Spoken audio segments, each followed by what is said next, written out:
I couldn't go back in good faith, and none of my colleagues could go back in good faith and tell our school districts right now, don't worry. The money's there.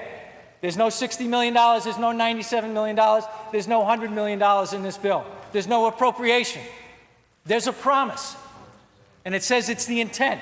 But if you look at this language that I just referenced, it should make anybody who works for a school district very nervous. I can't for the life of me understand why this was ever put in the first place. If the idea was to hold school districts harmless, not to create a problem for them, why was there not an exemption to begin with?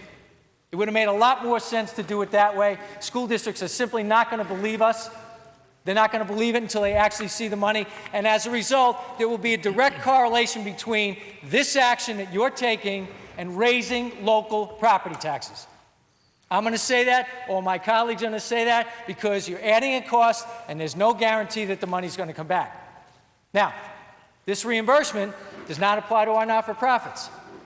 Doesn't apply to our private or non-public schools. I have a school in my district, the Cleary School for the Deaf.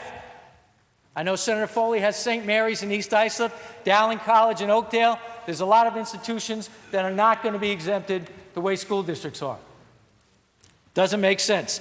I believe that this is a bad step in the wrong direction, and it just shows what the basic problems are when we can't even get the simplest of questions answered, and when we use parliamentary procedure, in my opinion, as an obstacle and not as a tool to actually inform the public.